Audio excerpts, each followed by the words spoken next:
అమెరికాలో చిందరవందరగున్న మీ ఇంటికి handyman, cleaning, plumbing services కోసం కాంటాక్ట్ ఇన్స్టా సర్వీస్. యుఎస్ లో ఎక్కడైనా ఎప్పుడైనా. For instant bookings visit instaservice.com.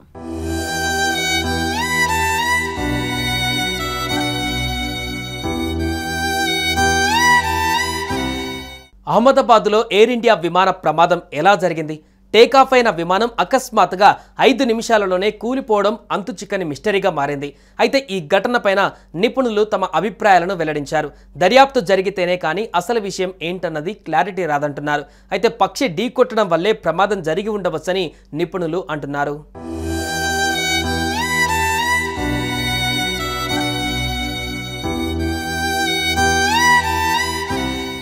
Ahmedabad నుంచి లండన్ టేకాఫ్ అయిన ఎయిర్ ఇండియా విమానం అకస్మాత్తుగా 5 నిమిషాలలోనే కూలిపోయింది. విమానం భారీ ఎత్తు నుంచి కూలిపోవడంతో పాటు అప్పుడే టేకాఫ్ కావడంతో ఫుల్ ఫ్యూయల్ కెపాసిటీతో విమానం ఉండవచ్చని తెలుస్తోంది. అయితే నివాస ప్రాంతాలపైన విమానం పడిన సమయంలో ఒక్కసారిగా పేలుడు కూడా జరిగింది.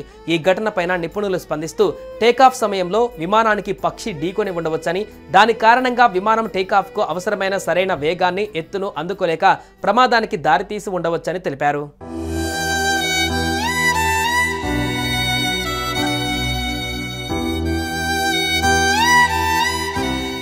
విమానయాన రంగ నిపుణుడు, మాజీ senior pilot captain Saurabh Bhatnagar ఈ ప్రమాదం పైన స్పందించారు.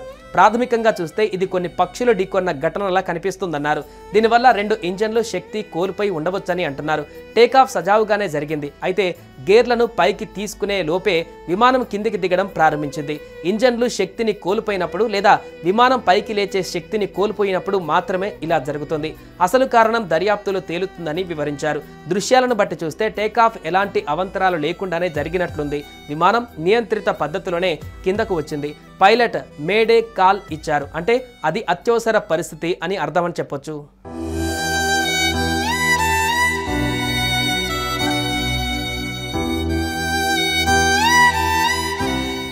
అయితే విమానం రన్వే నుంచి 1:39 టేకాఫ్ అయి కొద్ది నిమిషాలలోనే విమానం నుంచి పైలట్లు ఎయిర్పోర్ట్లోని ఏటీసీకి మేడే కాల్ పంపారు. అయితే వాస్తవానికి మేడే కాల్ అనే దానిని అత్యవసర సమయంలో తాము ప్రమాదంలో ఉన్నామని, తమకు సహాయం కావాలని కోరుతూ షిప్పులు, విమానాలు రేడియో కమ్యూనికేషన్ ద్వారా పంచుకునే వ్యవస్థ.